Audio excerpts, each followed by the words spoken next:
चलो बच्चों, क्लियर दिख रहा है? तो भाई लास्ट लेक्चर जो था हमारा इंटीग्रेशन था। क्या था? इंटीग्रेशन। और अधूरा रह गया क्योंकि हमने डिटेल में समझा कि भाई इंटीग्रेशन होता क्या है, कैसे डिनोट किया जाता है और उनके रूल्स कैसे बने हुए थे।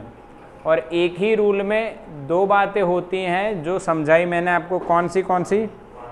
एक तो वो सी जो हम लिख रहे थे, और दूसरा पावर रूल में जो हमने सी कैसे आ रहा है वो जाना, और इंटीग्रेशन डिफरेंशिएशन की रिवर्स प्रोसेस होती है वो भी हमने जाना। डन ना इतना? ओके। तो अब हम क्या बात कर रहे हैं आगे इंटीग्रेशन में? आगे दूसरे रूल देखेंगे। और क्या बेटा? इंटीग्रेशन आज हमारा रूल सेकंड आ जाएगा। रूल 1 क्या था बेटा? हाँ, एक बार रिवाइज कर लेते हैं बेटा पहले वाला। अगर integration of x raise to n dx, ये तो कल बताया था ना मैंने, ये और ये क्या है बेटा?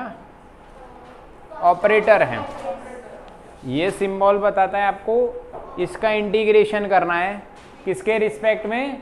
dx। अगर नॉर्मली इसको डिनोट करो ना बेटा तो ऐसा आप लिखो तो बढ़िया रहेगा, बिल्कुल सरल।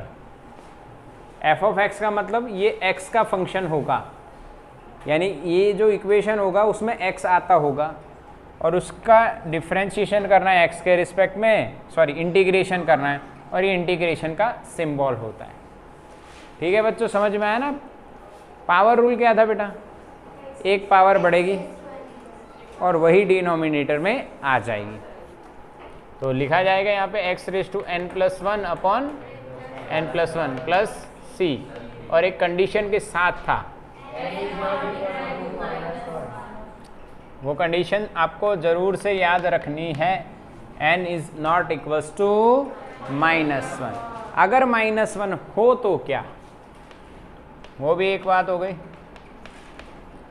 नॉट इक्वल्स टू है तो ये हो जाएगा अगर -1 हुआ, यानी कि x रेज़ टू -1 dx, यानी कि 1/x dx, ऐसा ही हुआ ना?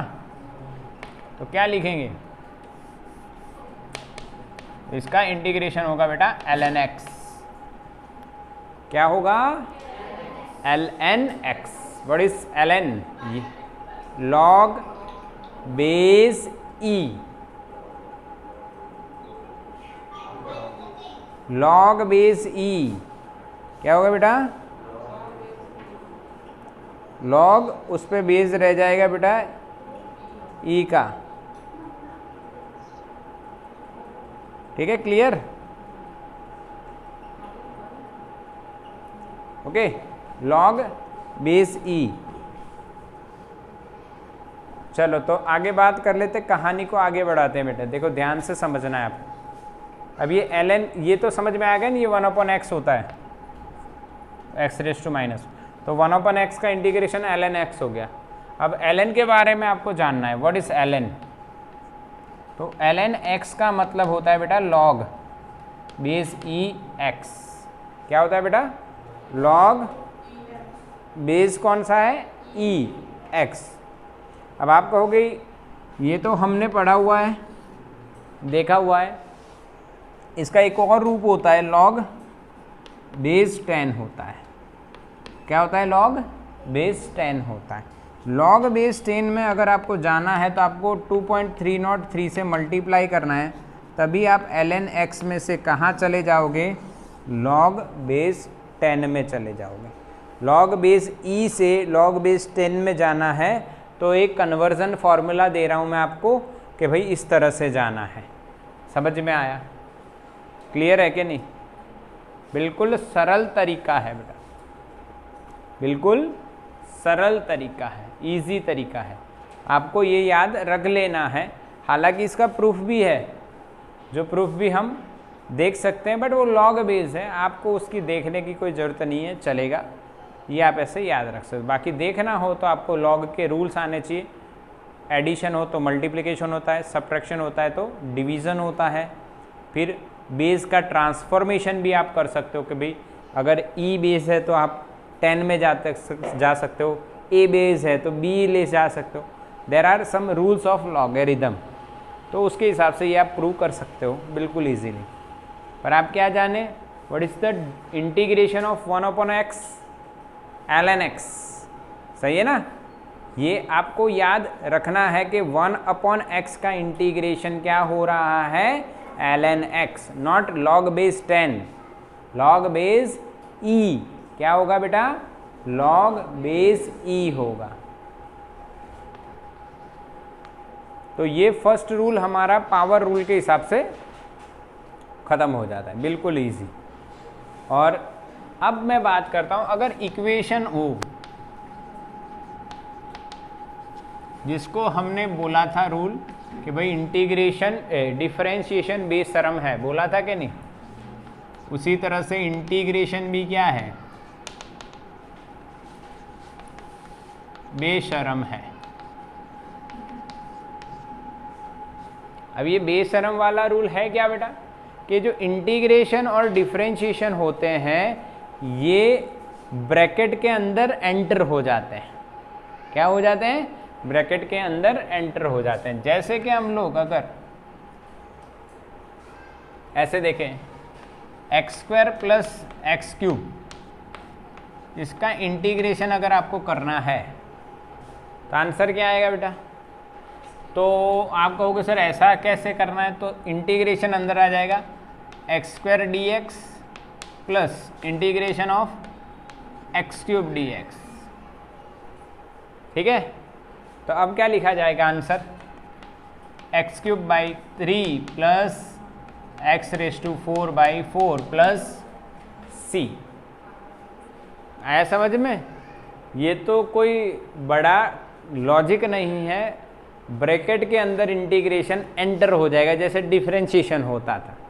बाकी सारे रूल वैसे के वैसे ही रहेंगे, वो तो लगेंगे ही, पर ये होना ही है, कोई भी हो ऐसा, ठीक है।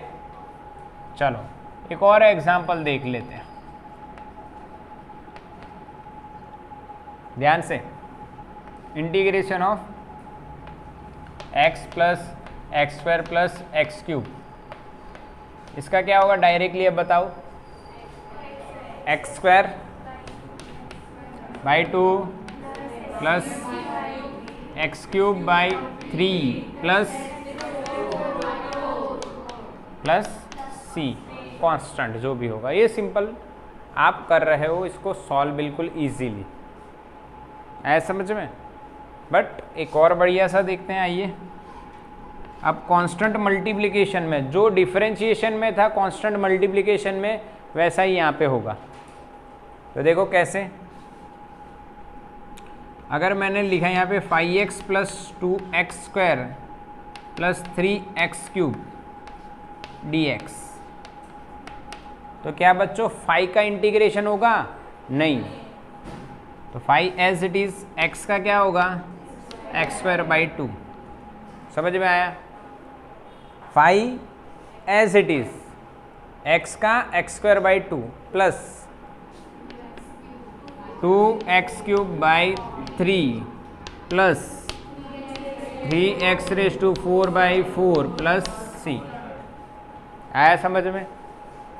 अकेला कांस्टेंट हो वो 0 होता था डिफरेंशिएशन में, ये इंटीग्रेशन है, इसमें अकेला कांस्टेंट 0 नहीं होगा। वो भी एक देखते हैं, आइए। इंटीग्रेशन ऑफ 5 प्लस x² हो, चाहे सिंपली 5 हो, तो 5 एज इट इज और x प्लस c। क्या समझ में आया पावर रूल्स। ये रहा साइड में, ये देखो, अगर 5 है अकेला तो 5 को आप बाहर ले लो, बताओ आपको।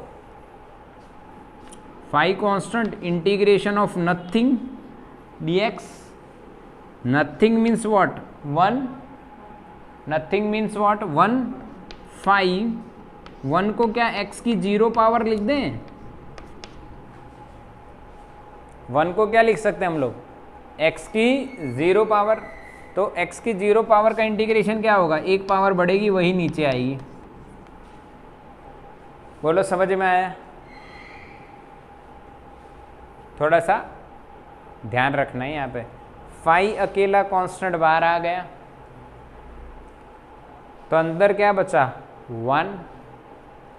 1 को हम क्या लिख सकते हैं बेटा, x रेज़ टू 0, और x रेज़ टू 0 पे लगेगा पावर रूल।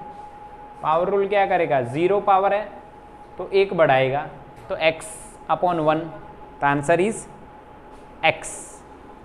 तो अब यहाँ पे ध्यान रखना है आपको ये बात, अलग से चाहे इसका रूल भी लिख लो, अलग से ही लिख लो तो भी अच्छा रहेगा कि 1 का इंटीग्रेशन x होता है। 1 का इंटीग्रेशन क्या होता है, x होता है। अगर 1 है तो इंटीग्रेशन क्या होगा, x। अगर 5 है तो उसका क्या होगा 5x, मल्टीप्लिकेशन में 5 बाहर आ जाएगा। तो ये आपके रूल्स कुछ बढ़िया हो गए, इसको ध्यान से लिख लेना है, स्क्रीनशॉट ले लो। चलो क्लियर, क्या याद रखोगे आप बेटा, 1 का इंटीग्रेशन क्या होता है, x होता है। ये बिल्कुल आपको याद रखना है, 1 का इंटीग्रेशन x होता है। तो इंटीग्रेशन के रूल में एक और रूल आपका जुड़ गया कि भाई 1 का इंटीग्रेशन क्या हो गया, x हो गया। तो और थोड़ी सी प्रैक्टिस कर ले इक्वेशन वाले की, क्योंकि ज़्यादातर इक्वेशन वाले ही आपको दिखेंगे।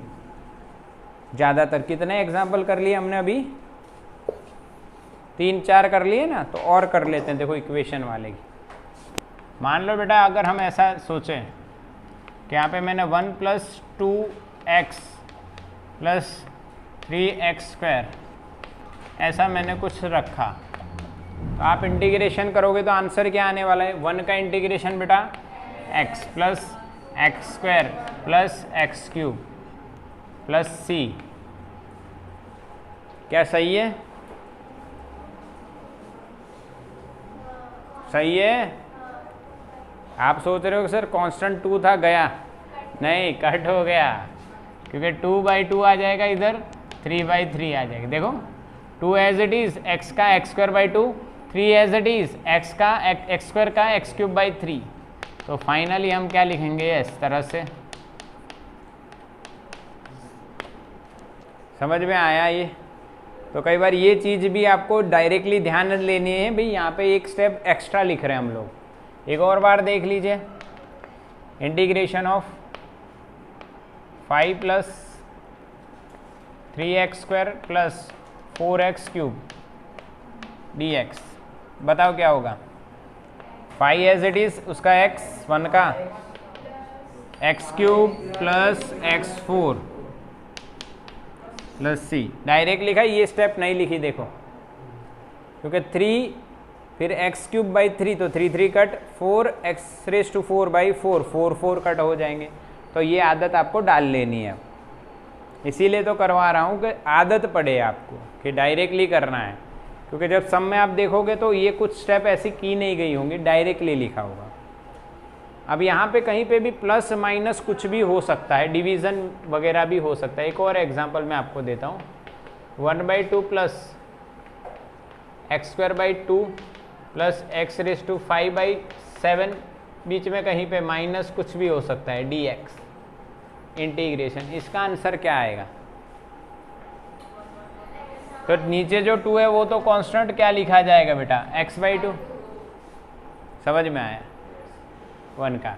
इधर क्या लिखा जाएगा, x³/6, क्योंकि नीचे जो 2 है वो एज इट इज, x² का x³/3, 3 2 जा 6। चलो लास्ट वाला बताओ, माइनस 6/42। बोलो समझ में आ रहा है बेटा। अब मैं ये क्यों करवा रहा हूँ, क्योंकि आप डायरेक्ट करना सीखो। ये 8 9 10 नहीं कि एक एक स्टेप लिखो, क्योंकि JEE नीट में आपको टाइम बचाना रहेगा। मेरी बात समझना, कई बच्चे सोचेंगे कि हम लोग 8 9 10 में सर स्टेप बाय स्टेप चलते थे, पर वहाँ पे बच्चों आपको MCQ का सामना नहीं करना पड़ता था, समझ रहे हो ना। और MCQ और टाइम बचाने की कोई वहाँ पे ज़्यादा ज़रूरत नहीं पड़ रही थी।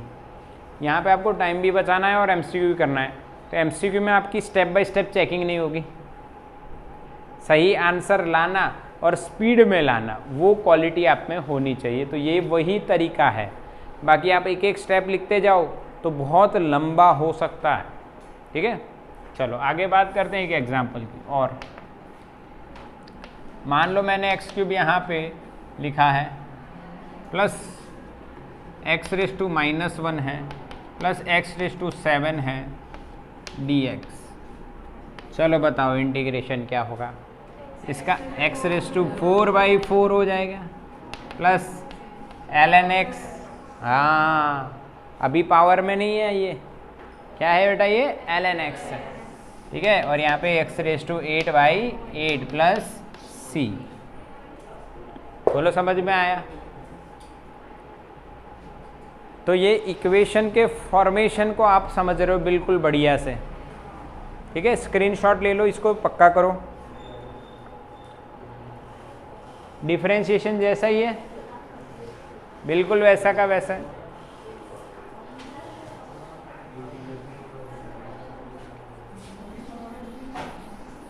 पावर रूल ध्यान में रखना है।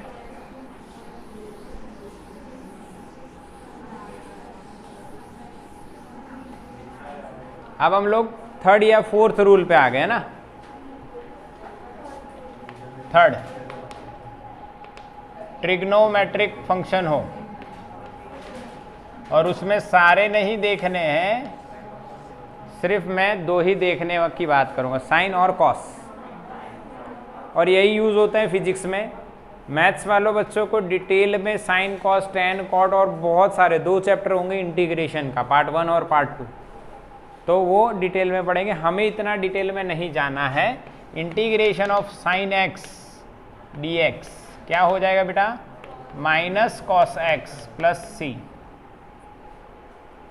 ये याद रखना है कि साइन का इंटीग्रेशन माइनस कॉस होता है। ओके, और अगर हमने किया कॉस का इंटीग्रेशन तो वो होता है प्लस साइन। अब ये याद रखना कैसे, ये क्वेश्चन हो जाता है। तो मैं एक तरीका आपको बता देता हूँ, ध्यान से देखना है, तरीका सीखिए बेटा। मैथ्स वालों को बहुत फ़ायदा करेगा, बायो वालों को फ़ायदा कम होगा। सिर्फ फिजिक्स में कहीं आया तो आ जाएगा, बाकी तो कहीं नहीं आएगा और कहीं। तो देखो, डिफरेंशिएशन की बात करें तो हम क्यों चकरा जाते हैं पता है। डिफरेंशिएशन ऑफ साइन एक्स अगर आप कर रहे हो तो आंसर कॉस एक्स आएगा पर प्लस में आएगा, और डिफरेंशिएशन ऑफ कॉस एक्स करोगे तो आंसर आएगा माइनस साइन एक्स। अब यानी ये क्रॉस हो जाता है। क्या हो जाता है, क्रॉस हो जाता है। तो मेरी बात मानो तो एक शॉर्टकट है, इंटीग्रेशन है और आंसर की बात है। आंसर देखना है, आंसर क्या आएगा वो याद नहीं रखना है। साइन का इंटीग्रेशन क्या होगा, नहीं माइनस प्लस छोड़ दो, साइन का क्या होगा कॉस। डिफरेंशिएशन साइन का क्या होगा कॉस, माइनस प्लस नहीं बोलना है। इंटीग्रेशन कॉस का क्या होगा साइन, डिफरेंशिएशन कॉस का क्या होगा साइन, माइनस प्लस नहीं बोलना है। तो यानी ये तो पता चल गया है कि अगर साइन हुआ तो कॉस और कॉस हुआ तो साइन, चाहे वो इंटीग्रेशन हो चाहे डिफरेंशिएशन। इसमें कुछ याद रखना नहीं है, सिंपल तरीका है। बट प्रॉब्लम आ जाती है और कहाँ आके खड़ी हो जाती है, नेगेटिविटी पे, जहाँ पे आपको नेगेटिव साइन करना है। क्या करना है, नेगेटिव साइन करना है। अब कैसे नेगेटिव साइन करना है ये देखो, समझो ध्यान से। तो हम लोग बात करेंगे 2 तरीके से, 2 शॉर्टकट है मेरे पास मैथ्स वालों के लिए। बायो वाले फिर सिंपल उसमें इन्वॉल्व कर लो अपने आप को, नहीं इन्वॉल्व कर सकते हो तो रेक रट्टा मार लेना है। अब देखो मैं बताता हूँ, इंटीग्रेशन में अगर आंसर में सी आता है तो माइनस होगा। डिफरेंशिएशन में अगर क्वेश्चन में सी है तो माइनस होगा। समझ में आया। ये इंटीग्रेशन है, साइन का क्या होना है कॉस, आंसर कॉस है तो माइनस। कॉस का क्या होना है, साइन। आंसर में कॉस सी नहीं आया। अब मैं आप बोलोगे सर सी क्यों बोल रहे हो आप, क्योंकि बेटा मैथ्स वालों को और आगे इंटीग्रेशन देखेंगे तब कॉसेक भी आएगा, कॉट भी आएगा आंसर्स में। तो कॉट और कॉस, तो ये जो मेरा शॉर्टकट है ये मैथ्स वालों के लिए एक बढ़िया सॉल्यूशन है। जो भी बच्चा मैथ्स लेके बैठा हुआ है उसको आगे ये दिक्कत आएगी, फिर वो रट्टा लगाया। पर मेरा लॉजिक याद रखना, अगर इंटीग्रेशन है तो आपको आंसर देखना है, और आंसर में सी है तो क्या आएगा, माइनस। ठीक है। अगर आप डिफरेंशिएशन की बात कर रहे हो बेटा तो आपको क्वेश्चन देखना है। अगर क्वेश्चन में सी है तो, पर सी होगा तो माइनस आएगा। इंटीग्रेशन में कहाँ देखना है, आंसर। डिफरेंशिएशन में कहाँ देखना है, क्या सेम सेट हो रहा है बेटा, देख लो। ये शॉर्टकट है। अब रियलिटी में लॉजिक देखते हैं। देखो पहले आप ये पढ़े, अब इस पे से सीखो। देखो साइन का डिफरेंशिएशन कॉस, तो कॉस का इंटीग्रेशन साइन।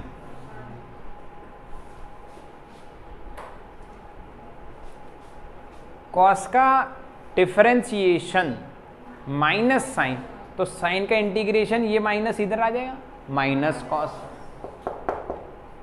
समझ में आया? Integration is the reverse process of differentiation.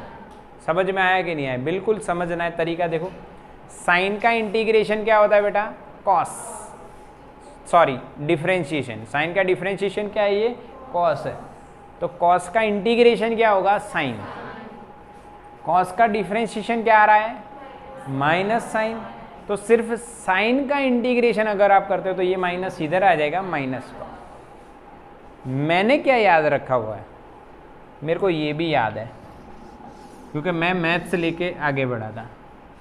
ठीक है, आप बायो लिए हो चाहे मैथ्स लिए हो, पर ये आप इजीली याद रख सकते हो। इंटीग्रेशन डिफरेंशिएशन जो भी हो, सी आता है तो माइनस आएगा, पर सी कहाँ पे आए ये देखना है। इंटीग्रेशन में, आंसर में, डिफरेंशिएशन में। ओके, ये तरीका है। बोलो पक्का? तो इसका भी स्क्रीनशॉट बना लो, बिल्कुल याद रखो। चलो बच्चों, हो गया बिल्कुल। ट्रिग्नोमेट्रिक फंक्शन में आपको सिर्फ ये दो ही याद रखने, इंटीग्रेशन। और भी आते हैं, मैं आपको बता देता हूँ, बहुत ज़्यादा आता है। पर फिजिक्स में वैसे ही आप ऐसा सोचोगे इतना सब मैथ्स आता है और भी मैथ्स लेके आ रहे हैं, नहीं, ऐसा नहीं करेंगे।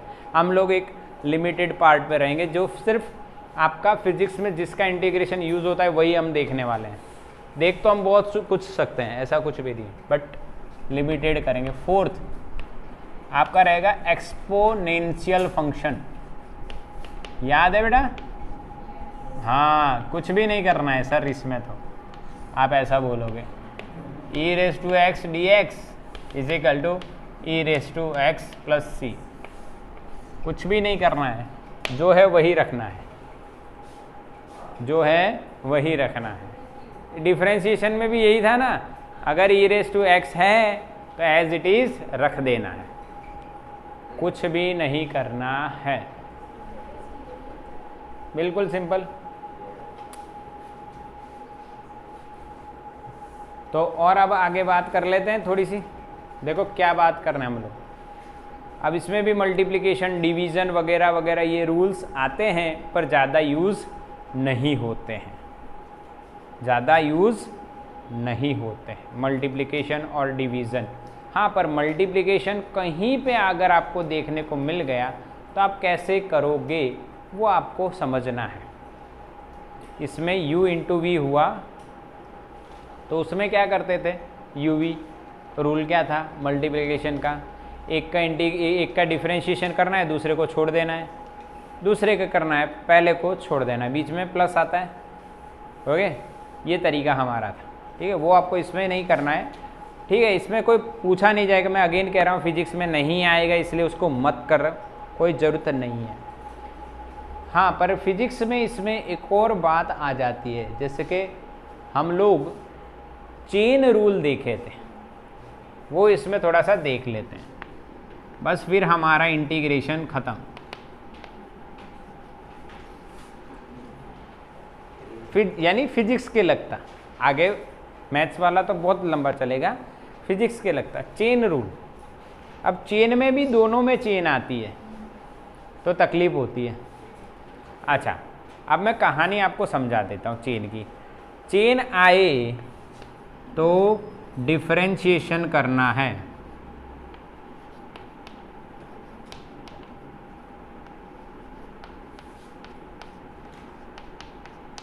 क्या करना है बेटा? ये याद रखिए, चेन, चेन, हाँ, नॉट चेन, चेन। चेन आए तो क्या करना है बेटा? डिफरेंशिएशन करना है। और ये चेन, यही चेन जो है अपनी, ये चेन किस में आ रही है? जो आप पहले देख गए हो डिफरेंशिएशन, और अभी आज देखने वाले हो इंटीग्रेशन। तो ये चेन अगर डिफरेंशिएशन में आ रही है तो ये मल्टीप्लिकेशन में चलेगी, और ये चेन अगर इंटीग्रेशन में आ रही है तो ये चेन कहाँ चली जाएगी? डिफरेंशिएशन, सॉरी डिवीज़न में। बोलो क्लियर? डिवीज़न में चली जाएगी। कहाँ पे चली जाएगी? डिवीज़न में चली। अब आप कहोगे सर चेन समझ में तो आ गई, पर ये एक बार परफॉर्म करके बताओ तो समझ में आएगा। ठीक है, तो मैं एक एग्जांपल देता हूँ बेटा डिफरेंशिएशन का। दोनों क्लियर करेंगे, ऐसा नहीं कि सिर्फ इंटीग्रेशन कर रहे हैं, दोनों आपको आना चाहिए। एक मैं एग्जांपल देता हूँ, जैसे कि ये देखा हुआ है, इसी का ले लेते हैं। e⁻²x का हम डिफरेंशिएशन करें तो क्या आंसर आएगा बताओ? e⁻²x into 2। समझ में आया क्यों ऐसा करना है? तो देखो e⁻²x का तो ये रूल लग गया, डिफरेंशिएशन में भी यही रूल होता है, पर 2x का डिफरेंशिएशन रह गया ना, तो हमने d/dx मल्टीप्लिकेशन में किसका करना है बेटा? 2x का। और ये सॉल्व करेंगे तो आंसर क्या आएगा? e⁻²x into 2। क्या एग्री हो सब लोग? हाँ के ना? यही तो चेन होती है ना, चेन यानी जिसका रह गया उसका फिर से डिफरेंशिएशन। ओके, पर चेन में हमेशा होना क्या है? करना क्या है? चेन में होता क्या है भाई? डिफरेंशिएशन। चाहे आप डिफरेंशिएशन के थ्रू जाइए चाहे इंटीग्रेशन के थ्रू, आपको चेन में करना क्या है? डिफरेंशिएशन। पर अगर डिफरेंशिएशन में आप चेन आती है तो कहाँ करना है? मल्टीप्लिकेशन में। और इंटीग्रेशन में चेन आती है तो कहाँ करना है? डिवीज़न में। कहाँ करना है? डिवीज़न। अब देखो इसका एक और एग्जांपल, वही अब मैं इंटीग्रेशन कर रहा हूँ। देखो बेटा, तो चेन आएगी। क्यों चेन आएगी भाई? यहाँ पे जो है चेन आने का रीज़न ये है 2x। अगर x अकेला होता तो सिंपल हो जाता। चलो तो एज इट इज़ लिखो पहले।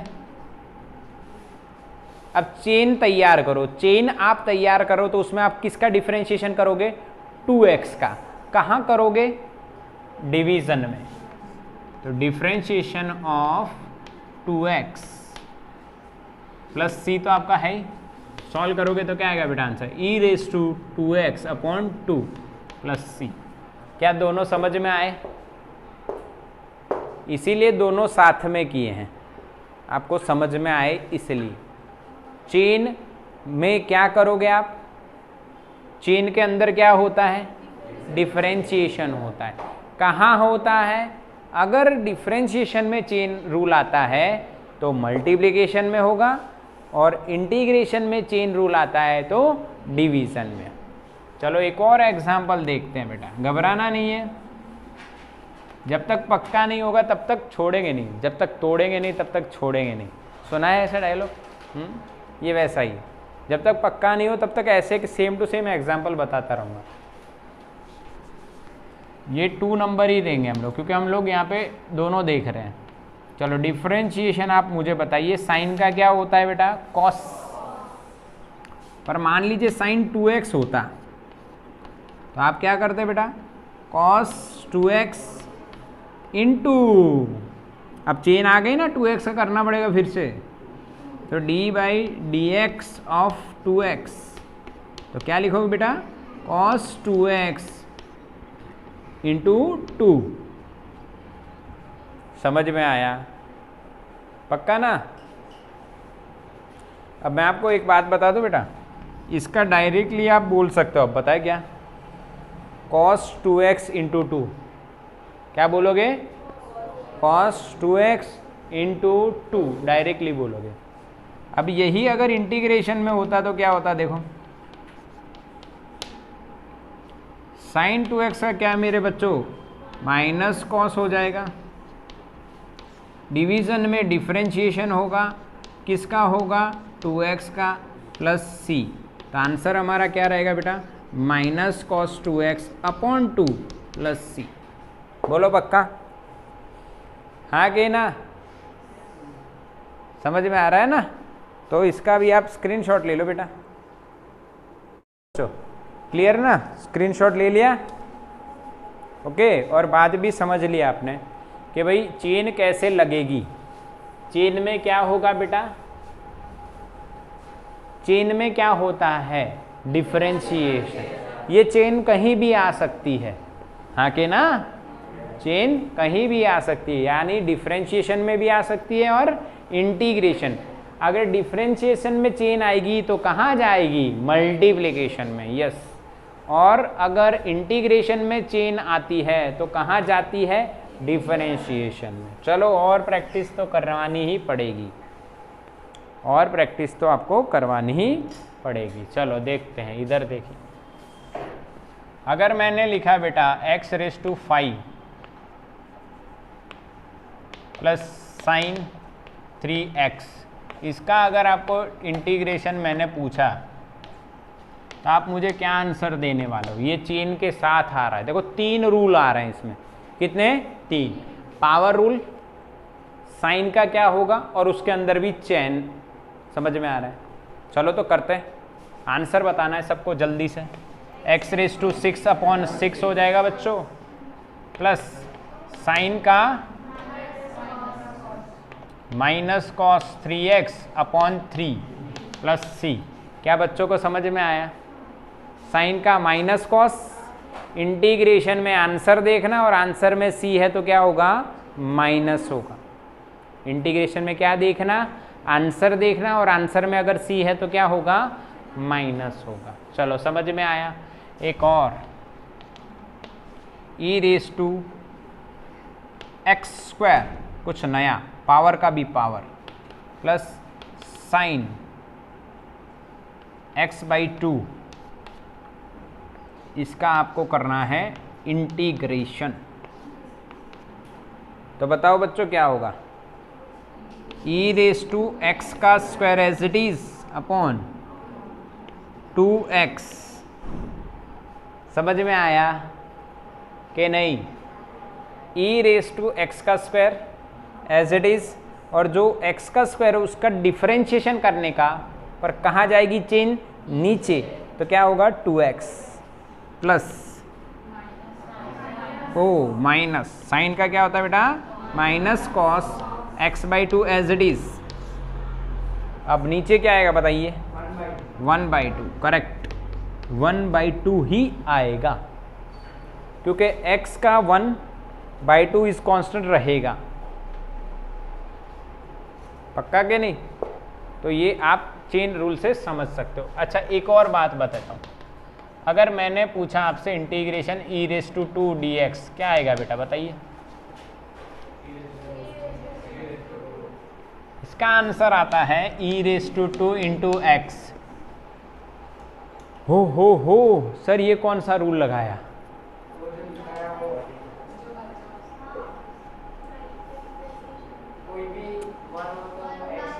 यस, इसका इस तरह से होगा बेटा, देखो ध्यान से, e⁵2 तो पूरा कांस्टेंट हो गया। हम सोच रहे थे सर e⁵2 में वो e⁵x वाला रूल लगेगा, एक्सपोनेंशियल। नहीं, e⁵2 तो पूरा कांस्टेंट हुआ ना, क्योंकि e की वैल्यू 2.718 होती है, डिफरेंशिएशन में बताया था। ये भी कांस्टेंट, ऊपर पावर भी कांस्टेंट, तो ये पूरा कांस्टेंट बाहर आ गया, बचा क्या 1। तो 1 का इंटीग्रेशन क्या लिखा है हमने x। क्या मजा आई? बिल्कुल बिल्कुल इसको समझना है बेटा, बिल्कुल क्लियर के नहीं? ओके चलो अब हम देख लेते हैं इनडिफाइनाइट की जगह अब कौन सा देखेंगे बेटा? डिफाइनाइट। डिफाइनाइट अब समझ लो हमारे रूल्स सारे खत्म, जो फिजिक्स में यूज होने वाले हैं वो सारे रूल्स आपके हो गए हैं खत्म। ओके यानी अगर कांस्टेंट, अगर एक और बता देता हूं, देखो ऐसे अगर मैंने आपको दिया बेटा sin 5 dx, तो बताओ इसका इंटीग्रेशन क्या होगा? sin 5 इंटू एक्स, क्योंकि इसमें x है ही नहीं। रूल कब लगेगा? जब यहाँ पे जो होगा वो फंक्शन ऑफ x हो। क्या हो? Function of. साइन का माइनस कॉस होता है, पर साइन x का माइनस कॉस x होता है, नॉट साइन का। साइन यहाँ पे 5 है, साइन 5 इज कांस्टेंट, तो कांस्टेंट बाहर आ गया, बचा क्या 1। 1 का क्या होगा? x। समझ में आ रहा है कि नहीं आया? बिल्कुल तरीके से करिए। हाँ जैसे कि मैंने आपको करवाया भाई, मान लो अगर मैंने लिखा 5, इसका डिफरेंशिएशन बताओ, तो आप क्या बोलोगे सर? 0। 5 का कांस्टेंट अकेला है तो 0 का, पर इसके जगह अगर मैंने ऐसा लिखा होता sin 5, तो आप सोचोगे साइन का क्या होगा? कॉस। नहीं, sin 5 तो ये तो कांस्टेंट हो गया बेटा, तो डिफरेंशिएशन क्या होगा बेटा? 0। इसी तरह से जब आप इंटीग्रेशन करोगे तो आपको अगर साइन का इंटीग्रेशन पूछा है पर यहाँ पे x होता है तो क्या होगा? Minus cos x। पर यही साइन में अगर x की जगह 5 या 6 या कोई कांस्टेंट वैल्यू दी है तो वो पूरा कांस्टेंट हो जाएगा, तो वो बाहर आ जाएगा, तो 1 का इंटीग्रेशन क्या होगा बेटा? x। इस तरह से चलना है। समझ में आया? याद रहेगा ना? बिल्कुल याद रखना है। दूसरी बात अब देखो, एक इंपॉर्टेंट पॉइंट इंटीग्रेशन का, डिफाइनाइट इंटीग्रेशन। ये तरीका आपको बहुत ज़रूरी है सीखना। अगेन आपको ये आने वाला ही है। इसमें मैं ब्रैकेट में लिखूंगा विथ लिमिट। क्या लिखूंगा बेटा? नॉट विदाउट, विथ लिमिट की बात कर। जैसे कि एक तरीका देखिए,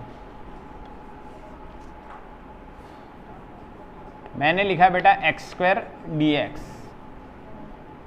और लिमिट दे दी x1 से कहाँ? x2। ये जो लिमिट होती है बेटा इसको बोलते हैं लोअर लिमिट। कौन सी लिमिट बोलते हैं बेटा? Lower limit. और इसको कौन सी? अपर।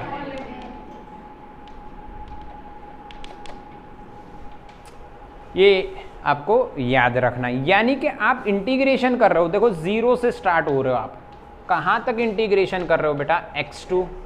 0 से स्टार्ट हो रहे, कहाँ से कहाँ तक इंटीग्रेशन कर रहे हो बेटा? x1। और जब आपको पूछा जाए कि अगर आपको लिमिट दे दी x1 से x2 जानना है आप, यानी हमारे जीवन की शुरुआत तो कहीं से भी हो सकती है ना। चलने की शुरुआत, डिस्प्लेसमेंट की शुरुआत तो कहीं से भी हो सकती है। बट जब आप स्कूल में आते हो तब मेरे को सिर्फ कहाँ से कहाँ चाहिए बेटा? x1 से x2, कुछ भी। यस और नो? तो ये लिमिट लेनी है। ये क्या लेनी है? लिमिट। अब इसको कैसे सॉल्व करना है? तो रूल तो वही लगेंगे जो अभी तक आए थे, x³/3। पर ब्रैकेट करके आपको लिमिट लिखनी है कहाँ से कहाँ? x1 से x2, लोअर अपर। अभी रुको, अब क्या करना है? देखो स्टेप सीखते जाओ, स्टेप सीखते जाओ। यहाँ पे कुछ नहीं सीखना है, ये कुछ सीखा ही नहीं, जो आया है वही है। अब देखो, पहले आपको अपर लिमिट रखनी है। कहाँ पे रखोगे? x की जगह इसमें। हाँ, कहाँ पे रखनी है वो किससे पता चलेगा? dx, x की जगह रखनी है। कौन सी लिमिट रखनी है? अपर। तो ये मिल गया आपको। फिर आप कौन सी लिमिट रखोगे, लोअर, पर आपको तो फाइंड ये करना है, तो अपर में से क्या निकालोगे, लोअर। क्या मेरी बात समझ में आई? तभी तो ये फाइंड होगा ना। अगर आपको ये फाइंड करना है तो पहले आप कौन सी लिमिट रखोगे, अपर, फिर कौन सी रखोगे, लोअर, पर दोनों को क्या लोगे आप, डिफरेंस लोगे। तो यहाँ पे देखो बेटा 3 तो नीचे कॉमन रहेगा दोनों में, कांस्टेंट। अपर रखो क्या होगा, x2 का क्यूब माइनस x1 का cube. This is the answer. क्या प्लस सी लिखना है? नहीं। क्यों नहीं लिखना है? देखो ये, हाँ देखो देखो देखो इधर, अगर आप ऐसा कर रहे हो x³/3 x2³/3 प्लस सी, फिर x1³/3 प्लस सी, यही हुआ ना। अगर आप इसको प्लस सी कंसीडर कर रहे हो बेटा, तो दोनों में आपको लिमिट रखनी पड़ेगी। बीच में क्या आएगा, माइनस आएगा। फिर ब्रैकेट जब आप ओपन करोगे तो ये क्या होगा, माइनस, तो ये क्या हो जाएगा, कट। इसलिए डिफाइनाइट में हम लोग सी लिखते नहीं हैं, क्योंकि वो बेटा कांस्टेंट है, और दो लिमिट का जब डिफरेंस आएगा तो जो कांस्टेंट है, जो सेम है, उसका डिफरेंस कितना होगा, 0। इसीलिए हम यहाँ पे डायरेक्ट क्या लिखेंगे, x2 का क्यूब माइनस x1 का क्यूब अपॉन 3। क्या मेरे बच्चों को समझ में आया? यस बिल्कुल। इसको कौन सा डिफरेंशिएशन बोलते हैं बेटा, डेफिनाइट या डिफाइनाइट, जो आप प्रोनाउंसिएट करो, पर ये होगा इसी तरह से। एक और एग्जांपल देखते हैं, आओ, रेडी, बिल्कुल, आइए। x⁻, मान लो मैंने लिखा 3 और इंटीग्रेशन dx। अब मैं आपको वैल्यू देता हूँ 1 से 2, बात तो वही है, ये x1 है ये x2 है। देखो मजा आई, रूल लगेगा x⁴/4, 1 से कहाँ 2। चलो लिमिट रखते हैं और आंसर लाते हैं। 2⁴ कितना होता है, 2⁴? 16 अपॉन 4 माइनस 1/4। क्या बेटा आंसर 15/4? समझ में आया कि नहीं? यस और नो? ये जब आप सम्स करोगे तब ऐसा होगा, ये रियलिटी बता रहा हूँ, ये कोई एग्जाम्पल टाइम पास के लिए नहीं लिया है, रियलिटी। हाँ यार, ऐसे वैल्यू रख के हमें सॉल्व करना आना चाहिए। डिफाइनाइट है ये। क्लियर हुआ कि नहीं, बताइए। ओके, चलिए एक और बात देखते हैं। Integration of sine theta D theta from 0 to pi, from 0 to पाई। चलिए करते हैं बेटा। बताओ साइन का इंटीग्रेशन क्या लिखेंगे, और लिमिट कहाँ से कहाँ, 0 से पाई। क्या मेरी बात समझ रहे हो? तो वैल्यू रखो, क्या मिलेगा देखो, ध्यान से देखो और थोड़ा सा ठहरो, क्योंकि इस बार माइनस है तो माइनस कॉस पाई, थीटा की जगह क्या लिखा जाएगा, पहले पाई माइनस और फिर से माइनस, तो क्या आ जाएगा, प्लस कॉस 0। क्या मेरे बच्चों को समझ में आया? लोअर लिमिट क्या है, 0, आगे क्या है, माइनस, और जब हम यहाँ पे लिमिट रखते हैं तो बीच में एक और माइनस आता है, तो माइनस माइनस क्या हो गया बेटा, प्लस। ये आपको समझ में आया, इसलिए मैं ब्रैकेट करके माइनस बता देता हूँ, ठीक है। तो कॉस पाई कितना होता है, -1, वो माइनस और ये माइनस क्या हो जाएगा, 1 माइनस माइनस प्लस, कॉस 0 क्या होता है, 1, तो आंसर क्या आएगा बेटा, 2। साइन थीटा के 0 से पाई पे अगर आपने इंटीग्रेशन किया है तो आंसर क्या आना है बेटा, 2 आना है। खबर पड़ी, पता चला कि नहीं? बिल्कुल सही है ना। कॉस रेस टू 5 नहीं भाई, ना ना ना, तो लिमिट છે ને, જો अगेन ફરી એ જ વાત થઈ। અહીંયા x1 થી x2 છે તો અહીંયા 0 to પાઈ લિમિટ છે ને, 0 to પાઈ એટલે પહેલા થीटाની जगह શું पाई, क्या रखेंगे बेटा पाई रखेंगे, तो cos पाई और फिर थीटा की जगह क्या रखेंगे 0, तो क्या हो जाएगा cos 0। चलो बढ़िया, और प्रैक्टिस करेंगे, चिंता मत करो। स्क्रीनशॉट लो इसका। ओके, एक और एग्जाम्पल लेते हैं बेटा। चलो चलो सब लोग रेडी रहो।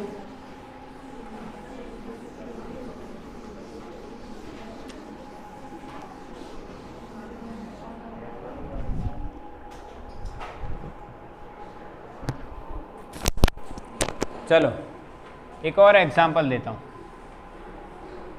दो लेते हैं क्योंकि बोर्ड पे दो एग्जाम्पल आ जाएंगे, दो एग्जाम्पल करेंगे। x वाला सिंपल पहले आपको करना है, x² dx, और मैंने वैल्यू दे दी बेटा 3 and 5। चलो सॉल्व करना लग जाओ अपने आप। 3 and 5 चाहे कुछ भी, चलो 0 and 2 रखते हैं, इजी 0 and 2। तो x² का क्या हुआ बेटा x³/3, 0 से कहाँ 2। ओके, तो पहले 2 का क्यूब क्या होता है बेटा 8/3 माइनस 0, लिखना ही नहीं है, आंसर इज 8/3। जब आप 0 रखोगे तो 0 अपॉन कुछ भी हो 3 है तो भी आंसर 0 आना, तो आंसर हमारा रहेगा बेटा 8/3। डन ना, बिल्कुल इजी है बेटा, कोई ज़्यादा बड़ा लॉजिक नहीं। चलो एक और एग्जांपल, x + x² है बेटा 0 से 3 dx। घबराना नहीं है, बिल्कुल तरीके से करना है।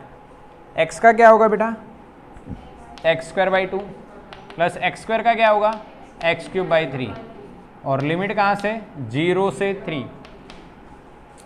अब जहाँ पे भी इसमें x है वहाँ पे 3 रखना है, ये तो पता है ना।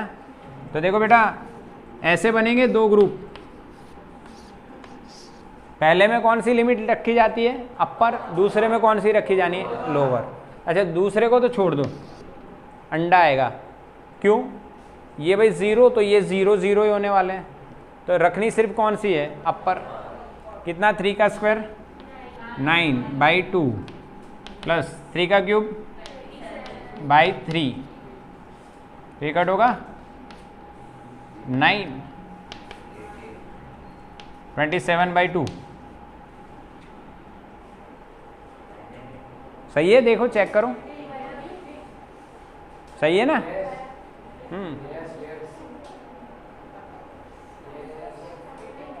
मैंने सॉल्व ही नहीं किया, मैं तो टेबल बोल रहा था। देखो कैसे दिखाता हूँ, 27/3 क्या हुआ 9। अभी एलसीएम लेगो तो 9 2 जा 18 + 9, 9 3 जा 27। मैंने 18 + 9 नहीं किया यार, स्क्वायर करना और एडिशन करना सेम ही होता है ना। 18 + 9 तो 9 दूनी 18, और उसमें 9 ऐड करो तो 9 तिया 27, 27/2। डन, बिल्कुल तरीके से आप सॉल्व कर सकते हो।